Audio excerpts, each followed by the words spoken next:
Hello friends, আমি অচিন্ত। আমি চলেন ইউটিউব চ্যানেল টু সাইড কিচেনে। আমি একটা নতুন রেসিপি শেয়ার করবো। সেটা হচ্ছে চিংড়ি মাছ দিয়ে ফুলকপির রসা বানিয়ে দেখাবো। সেটা বানাতে কী কী উপকরণ লাগে আসুন দেখাই। তার একটা কথা বলতে, আমার চ্যানেল রেসিপি ছাড়া আছে। আপনার যদি ভালো লেগে থাকে অবশ্যই লাইক কমেন্ট ও শেয়ার করবেন, বেশি বেশি করে শেয়ার করবেন।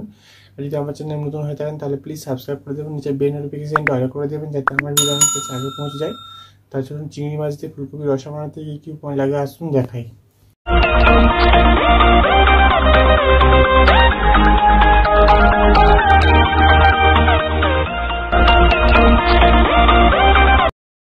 চলুন তাহলে আজকে আমি ফুলকপি আর চিংড়ি মাছের রসা রেসিপিটা বানাবো। তো সেটা বানাবো।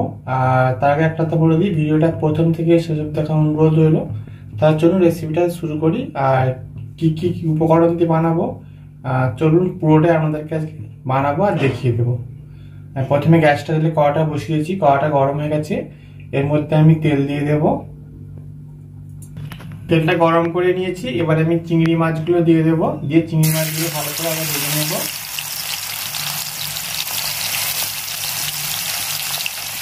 দেখুন চিংড়ি মাছটা ভালো করে ভেজে নিচ্ছি, এবার আমি তুলে নেব। ওই একই তেলেতে আমি ফুলকপিগুলো দিয়ে দেবো। এবারে ফুলকপি দিয়ে দিচ্ছি, এর মধ্যে একটু হলুদ গুঁড়ো দিয়ে দেবো, লবণটা দিয়ে দেবো। ভালো করে নেড়ে ফুলকপিটা আগে একটু ভেজে নেবো।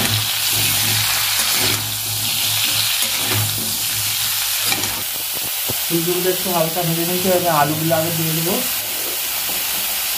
এবার ফুলকপি আলু একসাথে ভালো করে ভেজে নেব।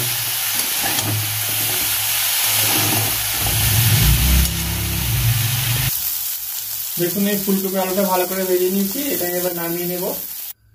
দেখুন আমি গ্যাস তেলে কড়াটা বসিয়ে দিয়েছি, কড়াটা গরম হয়ে গেছে। এর মধ্যে আমি তেল দিয়ে দেবো। তেলটা দিয়ে দিয়েছি, তেলটা গরম হয়ে গেছে। এর মধ্যে 3টি কাঁচা লঙ্কা দিয়ে দেবো চিড়ে, পেঁয়াজ কুচিটা দিয়ে দেবো, টমেটো কুচিটাও দিয়ে দেবো, লবণ দিয়ে দেবো অল্প। ভালো করে নেড়ে চেড়ে ভেজে নেবো। আগে পেঁয়াজ আর টমেটোটা ভেজে নেবো একটু হালকা করে। এবার আমি আদা রসুনটা দিয়ে দেবো, বেটে রেখেছিলাম একসাথে।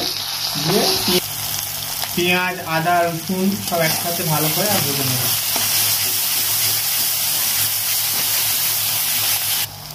একটু অল্প সামান্য জল দিয়ে দেবো, একটু অল্প হলুদ দেবো, লঙ্কার গুঁড়োটা দেবো, জিরে গুঁড়ো দিয়ে দেবো। ভালো করে মশলাটা কষে নেব।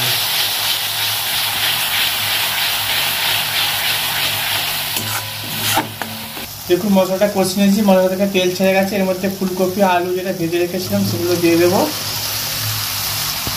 চিংড়ি মাছগুলো দিয়ে দেবো।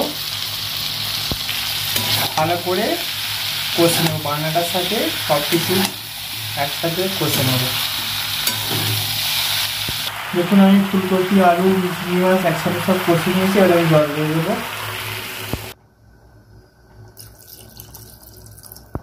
ভালো করে জল দিয়েছি, আর ভালো করে আমি ফুটিয়ে জলটা মেরে নেব, দিয়ে শুকনো করে নেব।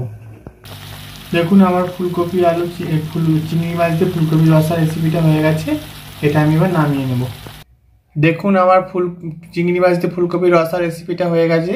এই রেসিপি আমাদের ভালো লেগে থাকে অবশ্যই লাইক কমেন্ট ও শেয়ার করবেন, বেশি বেশি করে শেয়ার করবেন।